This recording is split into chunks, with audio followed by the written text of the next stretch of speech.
ಕರುನಾಡಿನ ಸಮಸ್ತ ಕನ್ನಡ ಕುಲಕೋಟಿಗೆ ಈ ನಿಮ್ಮ ಧರಣೀಶ್ ಹೆಗ್ಡೆ ಮಾಡುವ ನಮಸ್ಕಾರ. ತಮಗೆಲ್ಲರಿಗೂ DNA ಯೂಟ್ಯೂಬ್ ಚಾನಲ್ ಅರ್ಪಿಸುವ ಬ್ರೇಕ್ ಡೌನ್ ಆ್ಯಂಡ್ ಅನಾಲಿಸಿಸ್ ವಿಡಿಯೋಗೆ ಸ್ವಾಗತ ಸುಸ್ವಾಗತ. ವೀಕ್ಷಕರೇ, ಇಂದಿನ ನಮ್ಮ ವಿಡಿಯೋದ ಶೀರ್ಷಿಕೆ ಬಂದು ರಾಮ ಮಂದಿರದ ಮೇಲೆ ದಾಳಿಗೆ ಸಂಚು. ಬನ್ನಿ ವೀಕ್ಷಕರೇ, ವಿಡಿಯೋದೊಳಗೆ ಹೋಗೋಣ. ರಾಮ ಮಂದಿರ ಅಂತಕ್ಕಂಥದ್ದು ಭಾರತದ ಅಸ್ಮಿತೆಯಲ್ಲಿ ಭಕ್ತರ ಪಾಲಿಗೆ ದೊಡ್ಡ ಶ್ರದ್ಧಾ ಕೇಂದ್ರ. 2024 ಜನವರಿಯಲ್ಲಿ ಲೋಕಾರ್ಪಣೆಗೊಂಡ ರಾಮ ಮಂದಿರ 2025 ಜನವರಿಗೆ 1 ವರ್ಷನ ಪೂರ್ಣಗೊಳಿಸಿದೆ. ಈ ರಾಮ ಮಂದಿರವನ್ನು ದಾಳಿಯನ್ನಾಗಿಸಿಕೊಂಡು, ಮುಖ್ಯ ಕೇಂದ್ರವನ್ನಾಗಿಸಿಕೊಂಡು ದಾಳಿ ಮಾಡಬೇಕು ಅಂತಕ್ಕಂಥ ಪಾಕಿಸ್ತಾನದ ISI ಸಂಚು ಮಾಡ್ತಾರೆ. ಈ ಸಂಚಿಗೆ ಬಲಿಯಾದದ್ದು ಅಥವಾ ಸಮಿಧೆಯಾಗಿ ಉರಿಲಿಕ್ಕೆ ರೆಡಿಯಾದವನು ಅಬ್ದುಲ್ ರೆಹಮಾನ್. ವೀಕ್ಷಕರೇ, ನಾವು ತಿಳ್ಕೊಳ್ಬೇಕು ಯಾರಿಗೆ ಅಬ್ದುಲ್ ರೆಹಮಾನ್. ಅಬ್ದುಲ್ ರೆಹಮಾನ್ ಮೂಲತಃ ಅಯೋಧ್ಯ ಅಂದರೆ ಉತ್ತರ ಪ್ರದೇಶ ರಾಜ್ಯದ ಅಯೋಧ್ಯ ಜಿಲ್ಲೆಯ ಮಿಲ್ಕಿಪುರ ಗ್ರಾಮದ ಒಬ್ಬ ವಾಸಿ. ಇವನು ಈ ರಿಕ್ಷಾವನ್ನು ಓಡಿಸ್ತಾ ಇರ್ತಾನೆ. ಇವನ ಅಪ್ಪ ಮಾಂಸದ ಅಂಗಡಿಯನ್ನು ನಡೆಸ್ತಾ ಇರ್ತಾನೆ. ಇವನು ಆಗಾಗ ಮಾಂಸದ ಅಂಗಡಿಯಲ್ಲೂ ಕೆಲಸ ಮಾಡ್ತಾ ಇದ್ದ. ಇವನಿಗೆ ಧರ್ಮ ಎಷ್ಟು ಕಣ್ಣು ಕಟ್ಟಿತ್ತು ಅಂದರೆ ಇವನು ISIಯಲ್ಲಿ ಜಾಯ್ನ್ ಆಗಿದ್ದಾನೆ.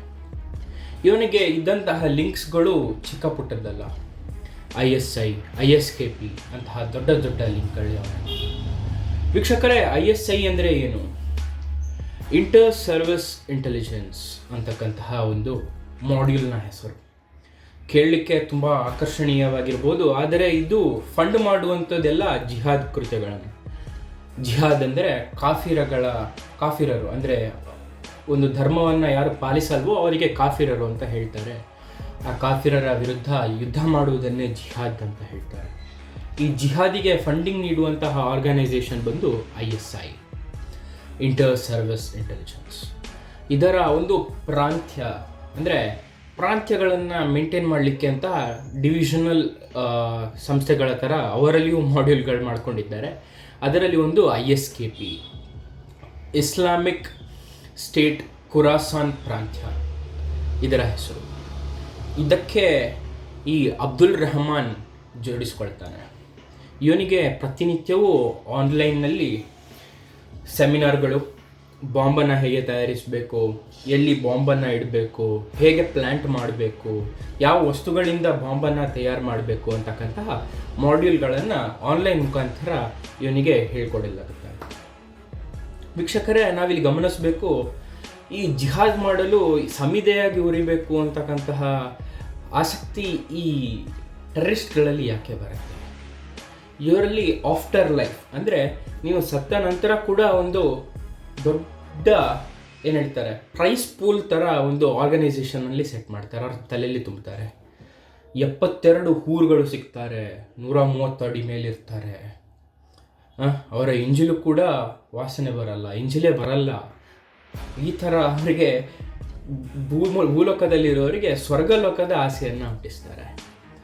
ಅವರಿಗೆ ಇಲ್ಲಿ ಭೂಲೋಕದಲ್ಲಿ ಮದ್ಯ ಹಲಾಲ್ ಆಗಿರಲ್ಲ, ಹರಾಮ್ ಆಗಿರ್ತದೆ.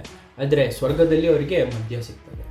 ಈ ರೀತಿ ಆಸೆಯನ್ನು ಹುಟ್ಟಿಸಿ ನೀನು ಜಿಹಾದ್ ಮಾಡಿದರೆ ಸೀದಾ ಸ್ವರ್ಗಲೋಕಕ್ಕೆ ಹೋಗ್ತೀಯಾ, ನಿಮ್ಮ ದೇವರಿಗೆ ತುಂಬ ಆಪ್ತನಾಗ್ತೀಯಾ ಅಂತಕ್ಕಂತಹ ಮೈಂಡ್ ವಾಶನ್ನು ಇವರಿಗೆ ಮಾಡಲಾಗ್ತದೆ.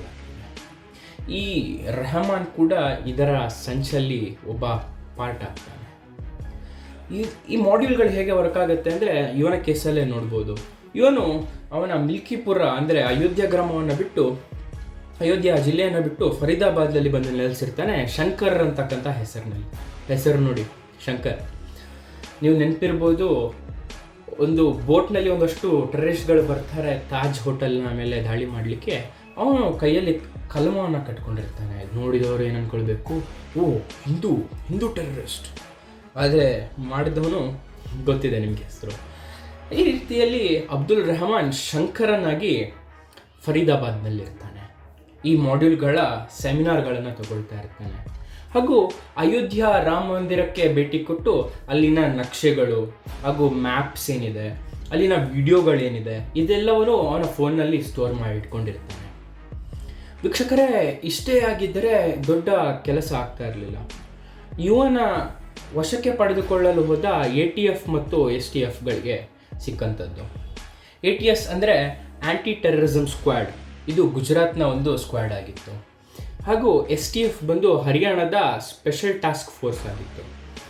ಗುಜರಾತ್ ಮತ್ತು ಹರಿಯಾಣದ ಈ ಎರಡು ಫೋರ್ಸ್ಗಳು ಮತ್ತು ಏನು ಆ್ಯಂಟಿ ಟೆರರಿಸಮ್ ಸ್ಕ್ವಾಡ್ ಇದೆ, ಇವನ ಮೇಲೆ ದಾಳಿ ಮಾಡಿದಾಗ ಇವನ ಬಳಿ 2 ಜೀವಂತವಾಗಿದ್ದಂತಹ ಹ್ಯಾಂಡ್ ಗ್ರೆನೇಡ್ಗಳು ಸಿಕ್ಕಿದೆ. ಹ್ಯಾಂಡ್ ಗ್ರೆನೇಡನ್ನು ಮಾಡುವಂಥದ್ದು ಹೇಗೆ ಅಂತಕ್ಕಂಥದ್ದು ಇವನಿಗೆ ಗೊತ್ತಿತ್ತು ಅಂತ.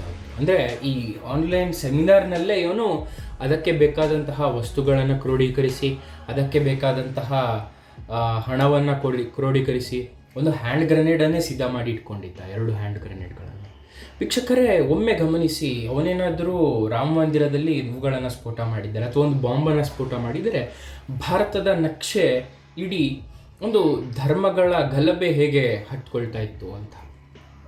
ನಿಮಗೆ ನೆನಪಿರಬಹುದು, 2002ರಲ್ಲಿ ಗುಜರಾತ್ನಲ್ಲಿ ಆದಂತಹ ರಾಮ ಕರಸೇವಕರ ಜೀವಂತ ಬೆಂಕಿ ಕೊಡುವಂತಹ ಇನ್ಸಿಡೆಂಟ್. ಅದಾದ ನಂತರ ಗಲಭೆ ಯಾವ ಮಟ್ಟಕ್ಕೆ ಹೋಗಿತ್ತು ಅಂದರೆ ಸುಮಾರು 1000 ಜನಗಳ ಹತ್ಯೆ ಆಗಿತ್ತು. 2 ಕಡೆ ಜನರು ಸಾಯೋದಂಥದ್ದು ಖಚಿತವಾಗುತ್ತೆ.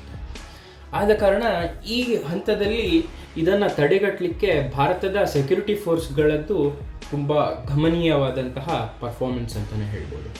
ಆ್ಯಂಟಿ ಟೆರರಿಸಮ್ ಸ್ಕ್ವಾಡ್ ಆಫ್ ಗುಜರಾತ್ ಮತ್ತು ಹರಿಯಾಣದ ಸ್ಪೆಷಲ್ ಟಾಸ್ಕ್ ಫೋರ್ಸ್ ಏನಿದೆ, ಇವು ಈ ಒಂದು ಹೆಮ್ಮರವಾಗಿ ಅಂತ ಬೆಳಿಬೇಕಾದಂತಹ ಒಬ್ಬ ಟೆರರಿಸ್ಟನ್ನು ಚಿಕ್ಕ ಚಿಗುರಲ್ಲಿದ್ದಾಗಲೇ ಕಟ್ ಮಾಡಿ ಬಿಸಾಕಿಬಿಟ್ಟಿದೆ.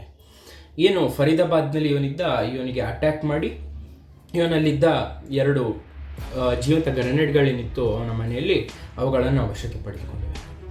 ಇನ್ನು ಇವನ ಹಿಂದೆ ಯಾರೆಲ್ಲ ಇದ್ದರು ಅಂತಕ್ಕಂಥದ್ದು ವಿಷಯಗಳು ಇನ್ನೂ ಈಗಲಷ್ಟೇ ಹೊರಬರಲಿಕ್ಕಿದೆ. ಯಾಕಂದರೆ ಅವನ ಫೋನಲ್ಲಿ ಸೇವ್ ಆಗಿರುವಂಥ ಹೆಸರುಗಳು ಕೂಡ ಹಿಂದೂ ಹೆಸರಿನಲ್ಲೇ ಸೇವ್ ಮಾಡಿದ್ದಾನೆ. ಅದೊಂದು ಮೋಡಸ್ ಆಪರೆಂಡಿ ಅಂತಲೇ ಹೇಳ್ಬೋದು. ಇವರು ವರ್ಕ್ ಮಾಡುವ ಮಾಡ್ಯೂಲೇ ಆಗಿರುತ್ತೆ. ಸ್ವತಃ ಅವನ ಹೆಸರೇ ಶಂಕರ್ ಆಗಿರುವಾಗ ಫೋನಲ್ಲಿರುವವರ ಹೆಸರು ಹಿಂದೂ ಹೆಸರುಗಳಲ್ಲಿದ್ದರೆ ಏನೂ ಆಶ್ಚರ್ಯ ಇಲ್ಲ. ಯಾಕಂದರೆ ಯಾವುದೇ ಒಂದು ಸಂಚಿನಲ್ಲಿ ಹಿಂದೂ ಟೆರರಿಸಮನ್ನು ತರಬೇಕು ಅಂತ ಅವರ ಆಸೆ. ಆದರೆ ಹಿಂದೂಗಳಲ್ಲಿ ಧರ್ಮದ ಬಗ್ಗೆ ಆಚರಣೆ ಹೆಚ್ಚಾದರೆ ಅವನು ಸೆಕೆಂಡ್ ಲೆವೆಲ್ ಆಫ್ ಇಂಟಿಗ್ರೇಷನ್ಗೆ ಹೋಗಿ ಒಂದು ಸಂತನೋ ಸಾಧುವೋ ಆಗ್ತಾನೆ ಹೊರತು ಯಾರೋ ಒಂದು ದೇವಸ್ಥಾನಕ್ಕೆ ಒಂದು ಬಾಂಬ್ ಬಿಡಬೇಕು ಅಂತಕ್ಕಂತಹದನ್ನು ಯೋಚನೆ ಮಾಡೋದು. ಇದು ಹಿಂದೂಯಿಸಮಿಗೂ ಮತ್ತು ಇತರ ಪಂಥಗಳಿಗೂ, ಅಂದರೆ ಧರ್ಮ ಅಂತ ಯಾವುದನ್ನು ಹೇಳಲಿಕ್ಕಿಲ್ಲ, ಹಿಂದೂ ಧರ್ಮ ಒಂದೇ ಸ್ವತಂತ್ರ ಸನಾತನ ಧರ್ಮ ಆಗಿರ್ತದೆ. ಇನ್ನೆಲ್ಲ ಉಳಿದವು ಪಂಥಗಳಾಗಿರ್ತವೆ. ಬೇರೆ ಉಳಿದ ಪಂಥಗಳಲ್ಲಿರುವವರಿಗೆ ಆ ತಲೆ ಇದ್ದೇ ಇರುತ್ತೆ. ಯಾವಾಗಾದರೂ ಜಿಹಾದ್ ಮಾಡಿದೆವು ಅಂತಕ್ಕಂಥದ್ದು ಈ ಅಬ್ದುಲ್ ರೆಹಮಾನ್ನ ತಲೆಯಲ್ಲಿರುತ್ತೆ. ಆದರೆ ಇಲ್ಲಿ ಒಂದು ಗಮನಿಸಬೇಕಾಗದಂತಹ ವಿಷಯ ಇದೆ ವೀಕ್ಷಕರೇ. ಯಾವತ್ತೂ ನೀವು ನೋಡಿದರೂ ಈ ರಿಕ್ಷಾ ಆಟೋ ಚಾಲಕರಾಗಿರ್ಬೋದು, ಈ ಯಾರೋ ಪಂಚರ್ ಹಾಕೋರಾಗಿರ್ಬೋದು, ಈ ಮಾಂಸದ ಅಂಗಡಿಯಲ್ಲಿ ಕೆಲಸ ಮಾಡ್ತಕ್ಕಂಥವರೇ ಇವರ ಬಲಿ ಯಾಕೆ ಆಗ್ತಾರೆ ಅಂದರೆ ಅನ್ಎಜುಕೇಟೆಡ್ಗಳಾಗಿರ್ತಾರೆ. ಈಗ ಎಜುಕೇಟೆಡ್ ಆಗಿರುವವರು ಆಗಿರ್ತಾರೆ, ಟೆರರಿಸ್ಟ್ ಆಗಿರಲ್ಲ ಅಂತೇನಲ್ಲ. ಆದರೆ ಹೆಚ್ಚಿನ ಭಾಗದಲ್ಲಿ ಎಜುಕೇಷನ್ ಮುಖ್ಯವಾಗಿರ್ತದೆ. ಇದರಿಂದ ಅವರಿಗೇನು ಸಿಗಲ್ಲ ಅಂತಕ್ಕಂಥದ್ದು ಗೊತ್ತಿರಬೇಕಾಗ್ತದೆ. ಆಫ್ಟರ್ ಲೈಫ್ ಅಂತಕ್ಕಂಥದ್ದು ಒಂದು ಮಿತ್. ಅದನ್ನು ಹೊರಟ್ಕೊಂಡು ಅದನ್ನು ಕೂತ್ಕೊಂಡು ಕಾಯಲಿಕ್ಕೆ ಯಾರಿಗೂ ಆಗಲಿಕ್ಕಿಲ್ಲ. ಈ ನಿಟ್ಟಿನಲ್ಲಿ ನೀವು ಕೂಡ ನಿಮ್ಮ ಅಕ್ಕಪಕ್ಕದಲ್ಲಿ ಯಾವುದಾದ್ರೂ ಸಂಶಯಾಸ್ಪದ ಘಟನೆಗಳು ನಡೀತಾ ಇವೆ ಅಂತ ಅನಿಸಿದರೆ ಅದನ್ನು ಪೊಲೀಸರ ಗಮನಕ್ಕೆ ತನ್ನಿ. ಯಾರಿಗೆ ಗೊತ್ತು ಎಲ್ಲಿ ಯಾವ ಸ್ಲೀಪರ್ ಸೆಲ್ಗಳಿದ್ದಾರೆ ಯಾರಿಗೂ ಗೊತ್ತಾಗಲಿಕ್ಕೆ. ಯಾಕಂದರೆ ಭಾರತದಾದ್ಯಂತ ಎಷ್ಟೋ ಸ್ಲೀಪರ್ ಸೆಲ್ಗಳಿದ್ದಾರೆ. ಆದ ಕಾರಣ ನಿಮ್ಮ ಗಮನದಲ್ಲಿ ಯಾವುದಾದ್ರೂ ಅನುಚಿತ ಘಟನೆಗಳು ನಡೆದರೆ ಅಥವಾ ಸಸ್ಪಿಷಿಯಸ್ ಆ್ಯಕ್ಟಿವಿಟೀಸ್ಗಳು ನಡೆದರೆ ಅದನ್ನು ಪೊಲೀಸರ ಗಮನಕ್ಕೆ ತರುವಂಥದ್ದು ನಮ್ಮೆಲ್ಲರ ಕರ್ತವ್ಯ. ಈ ಕುರಿತಾಗಿ ನಿಮಗೇನು ಅನ್ನಿಸುತ್ತೆ ಕಮೆಂಟ್ ಬಾಕ್ಸ್ನಲ್ಲಿ ಕಮೆಂಟ್ ಮಾಡಿ. ಇವತ್ತಿನ ವಿಡಿಯೋ ಇದಾಗಿತ್ತು. ನಾನು ನಿಮ್ಮ ಧರಣೀಶ್ ಹೆಗ್ಡೆ. ಧನ್ಯವಾದಗಳು.